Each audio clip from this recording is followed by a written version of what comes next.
So the industrialization in the United States, though, is really the second wave, as is seen here, of industrialization in the world after British industrialization, right? So the major factors, right, as I said, this is really just bare bones, right? Because we've looked at the major aspects of industrialization through British industrialization, right? So the abundant natural resources, right? So the British, so the U.S., especially after the War of Independence, right? Where we left the U.S. off, right? They were actually going across the Appalachians and entering into Indian territory, right? Native American territory, and now taking all of that land.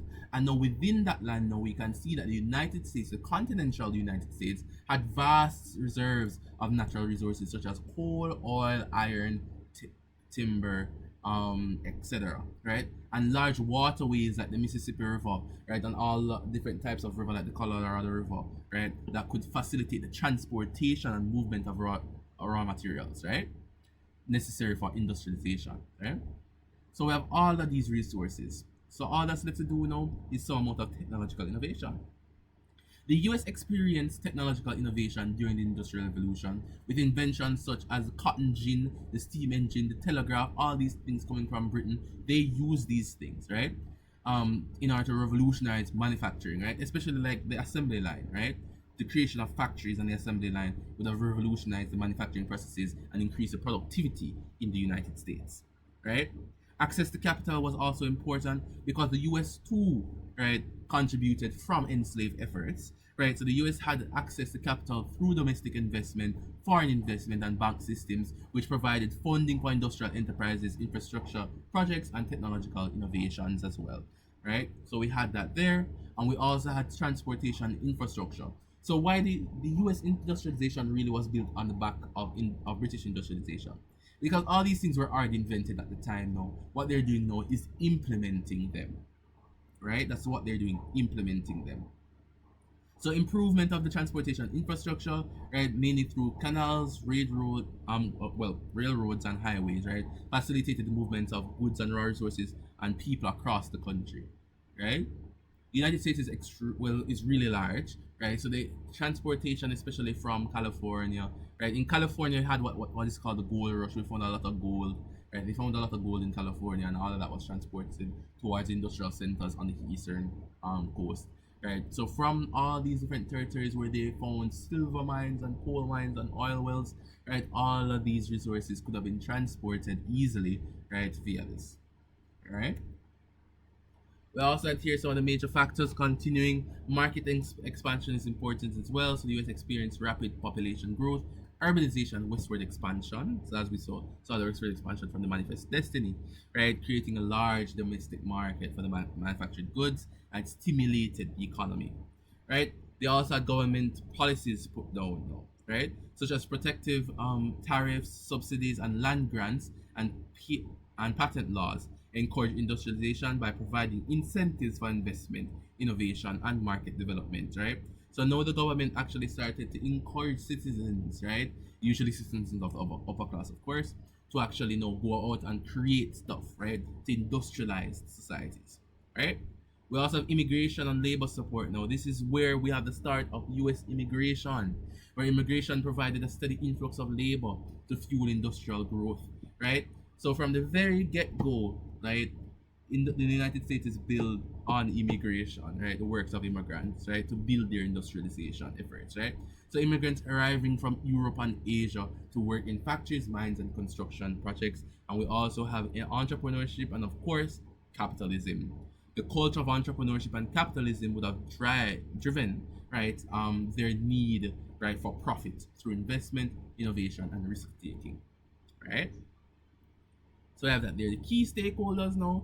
There are some key families, right, that really controlled major efforts in U.S. industrialization, right. We have the Rockefeller family, right, led by John D. Rockefeller, who played a central role, right, in the development of the American petroleum industry, right, creating the Standard Oil Company in 1870.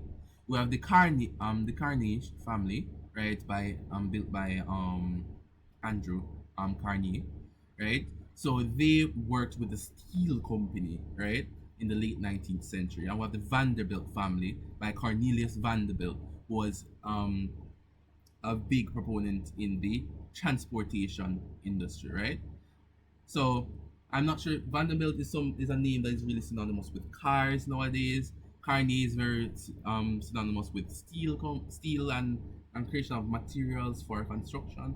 And Rockefeller is still an important name when you speak about the oil industry in the United States. These families rule over these industries until this day. Right? So they started it and then they continued it. Right?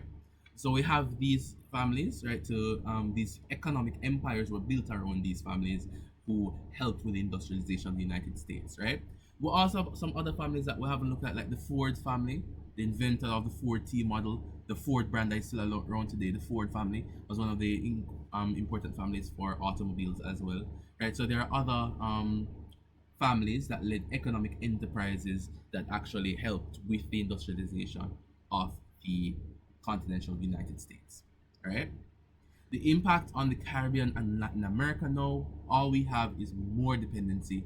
In this case, we have Americanization occurring. The United States industrialization reinforced economic dependence in the Caribbean and Latin America, right? So it's generally the same thing that occurred with the British, right? The US demands um these raw materials, right, from Latin America and from and agriculture from the Caribbean, and they demand them at lower prices.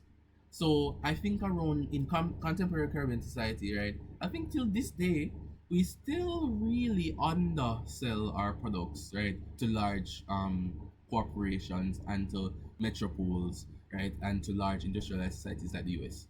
So we tend to provide the US with agriculture, and Latin America tends to provide the US with a lot of different other resources as well to fuel its continued industrialization.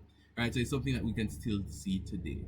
Right, so these regions really increasingly integrated into the global capitalist economy, right, and they continue to be suppliers of raw materials and manufactured goods. Right, this economic relationship was often exploitative. The US corporations controlled key sectors of the economy and extracted profits from these developing economies. So within the Caribbean, US companies control a lot of different aspects of in Caribbean countries, right?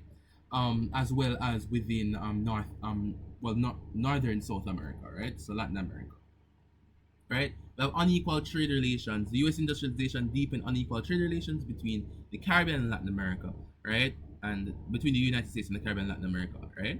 So as these regions exported primary commodities in exchange for manufactured goods.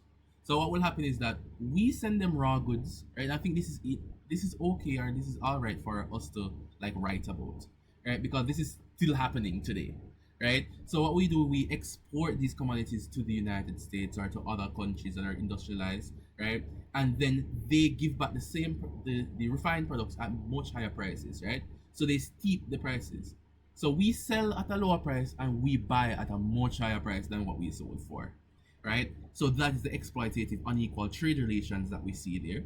So the terms of trade were often unfavorable for Caribbean and Latin American countries, leading to trade deficits and currency devaluation. So as the US currency got stronger, our currency got much weaker.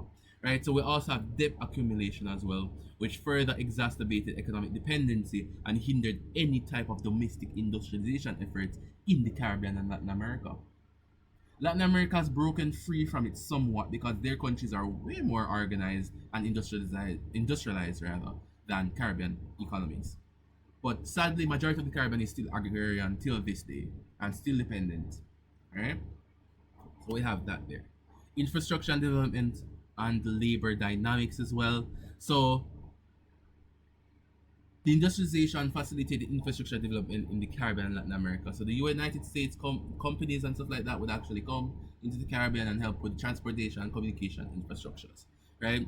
So the U.S. investments within these projects, right, such as railroads, ports, telegraphs, highways, right, aid to facilitate the movement of goods and people and connect remote regions with urban centers, which support their economic integration and development, right? So if you help with with the infrastructure of these countries, right, then it will be easier to move the resources from these countries towards you. So that's what's basically happening here, right? So the U.S. industrialization influenced labor dynamics in the Caribbean and Latin America, right? as US corporations sought to exploit cheap labor and access new markets for their products, right? So US companies would come to the Caribbean and Latin America, right, and pay us very very low, right, very very low wages, right, for the same amount of work. And that's generally what we still have happening today. And there are some things that we call call centers, right, and there are ex-regional companies that come to really exploit Caribbean cheap Caribbean and American labor. hmm And these call centers are present within the Caribbean, within Latin America, across Southern Asia, right? They're really interesting companies, right? So the expansion of US-owned plantations, mines, and factories in the region led to the displacement of small farmers, indigenous communities, and rural workers who were often forced into wage labor under exploitative conditions. So those we can see that many of the effects of American or US industrialization tends to hurt the countries that we have here, right? The countries that we look at the Caribbean and Latin America, right? But political intervention and cultural influence. No, I won't go too much into cultural influence. We know too much about the US culture and how it affects and how we have transculturation and acculturation, cultural erasure in the Caribbean because of the strong super culture which is the United States culture. We know all about that. We can write about that any day, right? But we look at the political interventions. If the Caribbean countries and Latin American countries are so important as fuel sources to the US industrialization, then they must be protected by democracy at all costs. Therefore, we can see that the US would have intervened militarily in almost every single Caribbean country and Latin American country in the entire Western Hemisphere, right? You should look it up. They intervene in almost every single one of them, right? Such as Cuba, Haiti, Dominican Republic, Nicaragua, Panama. Almost all of them had some amount of U.S. intervention in order to support, right? In order to support the U.S.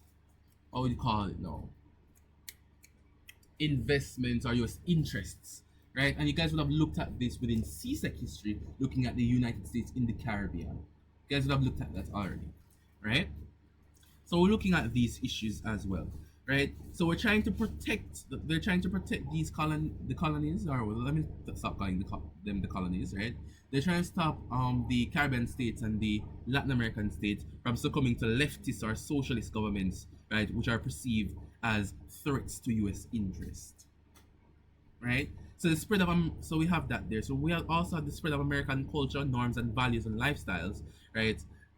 Had both positive and negative effects though, right? But we have the spread of American culture, right? Contributing to cultural exchange, modernization, and urbanization. So, but also leading to cultural homogenization, right? Cultural imperialism and the erosion of traditional identities and practices, right? So we can see as Caribbean society develops, right? We can see that we become way more Americanized, and future generations will start to forget, right, cultural traditions of indigenous people as well as the Western African traditions that were once there. Notice now, all right, this is just speaking about culture. This is more of sociology than history. But notice now that we tend more now to demonize or to ostracize, right, or cultural heritage more so than American culture or British culture or any type of other culture, right? We can clearly see cultural erasure happening within us. So it's something we could look at while we analyze aspects of industrialization, right, and globalization, right, on the Caribbean, right? And that is it for this topic.